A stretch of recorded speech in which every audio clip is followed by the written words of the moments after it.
اعوذ باللہ من الشیطان الرجیم بسم اللہ الرحمن الرحیم۔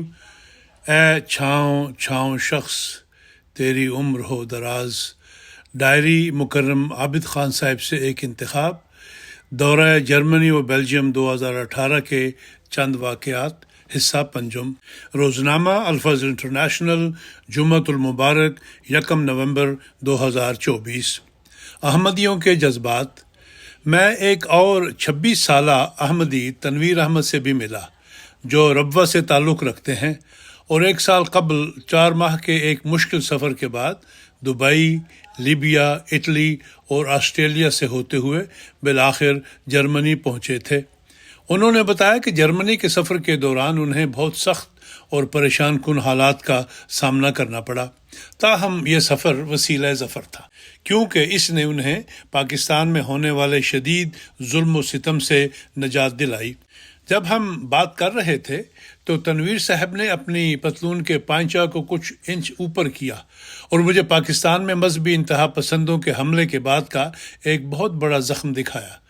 زخم دکھانے کے بعد تنویر صاحب نے کہا کہ انہوں نے مجھ پر ایک ہی وجہ سے حملہ کیا تھا کہ میں احمدی مسلمان تھا۔ حملے کے بعد بھی وہ ہمارا پیچھا نہیں چھوڑ رہے تھے، بلکہ میرے والد صاحب کو مسلسل دھمکاتے تھے کہ وہ ان کے 2 بچوں کو زندہ جلا دیں گے۔ ہم نے صبر کیا کیونکہ یہی حضور انور کی ہدایت تھی۔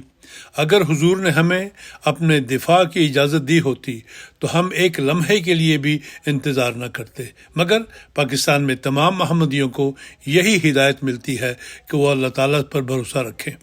تنویر صاحب نے کہا کہ الحمدللہ اب ہم نے اس صبر کے ثمرات کا نظارہ کیا ہے۔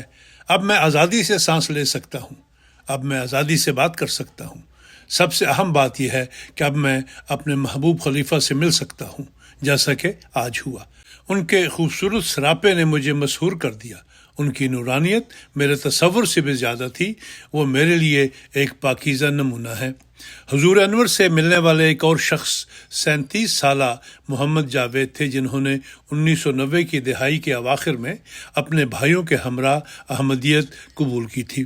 وہ 9 ماہ پاکستان سے پیدل سفر کر کے جرمنی پہنچے تھے۔ مجھے ان کے سفر کے بارے میں سن کر حیرت ہوئی۔ انہوں نے بتایا کہ یہ صبر آزما سفر 2 سال اور 6 ماہ پر محیط تھا، اور انہوں نے ایران، ترکی، یونان، مانٹینیگرو، سربیا، کروشیا، اٹلی کا سفر کیا اور آخر کار جرمنی پہنچے۔ محمد جاوید صاحب نے بتایا کہ یقیناً جرمنی پہنچنا آسان نہیں تھا، اور سب سے مشکل مرحلہ سربیا میں تھا، جہاں بارڈر پر مجھے زد و کوب کیا گیا، مگر کسی طرح اللہ تعالیٰ نے مجھے زندہ رہنے کی ہمت عطا فرمائی، اور حضور انور سے ملاقات نے تمام درد اور مشکلات کو قابل قدر بنا دیا۔ میں الفاظ میں اپنے جذبات کا اظہار نہیں کر سکتا، اور دعا کرتا ہوں کہ میرا خاندان جو پاکستان میں ہے جلد میرے پاس آ سکے اور خلافت کی برکتوں سے مستفیض ہو سکے۔ پاکستان میں بہت سے احمدی مسلمانوں کی مشکلات اور ان کی جانوں کو درپیش خطرات کا سن کر دل کو بہت تکلیف پہنچی کہ کس طرح سے بہت سے لوگوں نے ظلم و ستم سے بچنے اور حضور انور کی قربت کے لیے اپنی زندگیاں داؤ پر لگائیں۔ خوشی خوشی اور مزید خوشی۔ حضور انور کے دورے کے دوران میں نے مختلف مواقع پر ایک 30 سال نوجوان مبلغ حافظ خلیق بشیر سے ملاقات کی۔ وہ اپنے خاندان کے ہمراہ گھانا سے جرمنی جلسہ میں شرکت کے لیے آئے تھے۔ حالانکہ میں پہلی مرتبہ خلیق صاحب سے مل رہا تھا، لیکن ان سے پہلے ای میل کے ذریعے رابطہ رہا تھا۔ خلیق صاحب فیصل آباد میں پیدا ہوئے، بچپن میں قرآن مجید حفظ کر کے ربوہ چلے گئے اور پھر اپنے آبائی علاقے میں واپس آ گئے۔ 2007 سے 2014 تک انہوں نے جامعہ احمدیہ ربوہ میں تعلیم حاصل کی، اور شاہد کی ڈگری مکمل کرنے کے بعد 2016 میں انہیں گھانا بھیجا گیا، جہاں وہ اس وقت بچوں کو قرآن مجید حفظ کرانے کے لیے مدرسۃ الحفظ میں تدریسی فرائض انجام دے رہے ہیں۔ خلیق صاحب نے بتایا کہ اگرچہ وہ کم سن تھے، لیکن انہیں مختلف مواقع پر ربوہ میں حضور انور کو دیکھنا یاد تھا، جب حضور انور خلیفہ بننے سے قبل بطور ناظر اعلیٰ خدمات سر انجام دے رہے تھے۔ خلیق صاحب نے بتایا کہ حضور انور مدرسۃ الحفظ ربوہ کا معائنہ کرنے تشریف لایا کرتے تھے تاکہ مدرسے اور اس میں پڑھنے والے بچوں کی حالت کا معائنہ فرما سکیں۔ ایک واقعے کی تفصیل بیان کرتے ہوئے خلیق صاحب نے کہا کہ ایک مرتبہ حضور انور جب ناظر اعلیٰ تھے تو انہوں نے مدرسۃ الحفظ کا دورہ کیا۔ مجھے آج بھی یاد ہے کہ حضور انور نے سوٹ اور جناح کیپ پہن رکھی تھی۔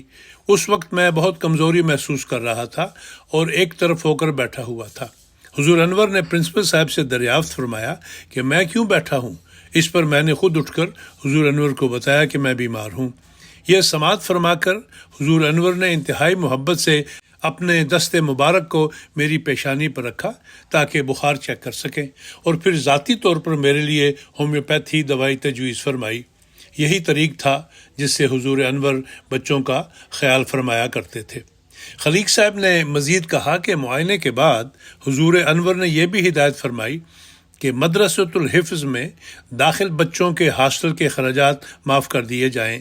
پہلے ہمیں ایسی فیس دینا پڑتی تھی جو ہماری خوراک اور دیگر کچھ اخراجات کو پورا کرتی تھی۔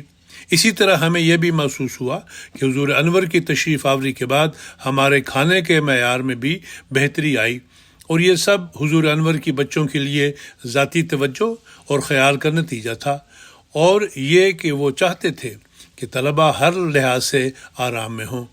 خلیق صاحب نے مبلغ کی حیثیت سے فارغ التحصیل ہونے کے بعد ربوہ میں مختلف جماعتی دفاتر میں کچھ وقت تربیت حاصل کرنے میں گزارا۔ اس کے بعد انہیں اطلاع ملی کہ انہیں گھانا بھیجا جا رہا ہے۔ روانگی کے وقت ان کی اہلیہ جو خود بھی قرآن مجید حفظ کر چکی تھیں 6 ماہ کی حاملہ تھیں۔ اس وقت کے بارے میں بتاتے ہوئے خلیق صاحب نے بیان کیا کہ جب میری اہلیہ حاملہ تھی تو انہیں چھوڑ کر جانا آسان نہیں تھا، اور اپنی بیٹی کی ولادت کے بعد میں انہیں 6 ماہ تک مل بھی نہیں سکا تھا۔ تاہم ایک طرح سے مجھے ان سے جدا ہونے پر فخر اور خوشی محسوس ہوئی، کیونکہ میں جانتا تھا کہ ہم جماعت کی خاطر جدا ہو رہے ہیں، اور میں اسے ایک اعزاز سمجھتا تھا۔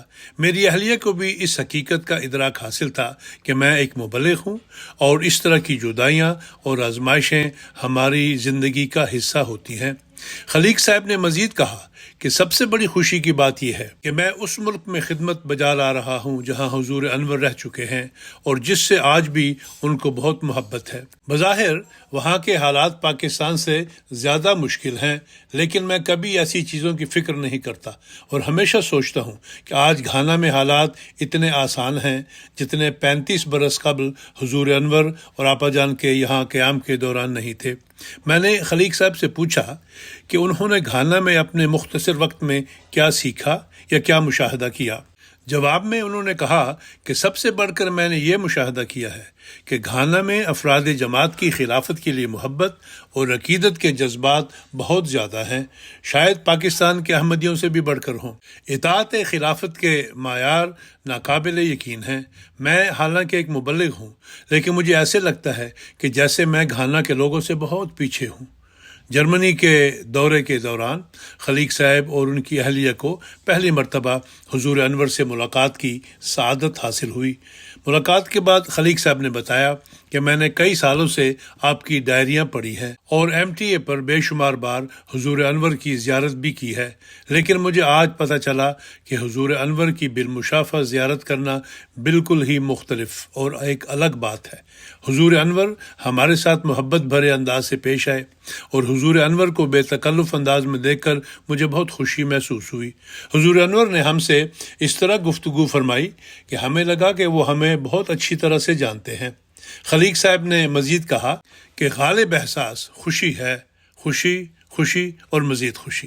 ہمیشہ میرا خواب اور خواہش تھی کہ حضور انور کو میرے بارے میں علم ہو، یہ میرے لیے کافی تھا، اور مجھے لگتا ہے کہ اب حضور انور مجھے پہچانتے ہیں اور میرا نام جانتے ہیں۔ اس سے بڑا اعزاز اور کیا ہو سکتا ہے کہ اللہ کی سب سے محبوب ہستی کو میرا نام معلوم ہے۔ مترجم قمر احمد ظفر، انتخاب مظفرہ ثروت۔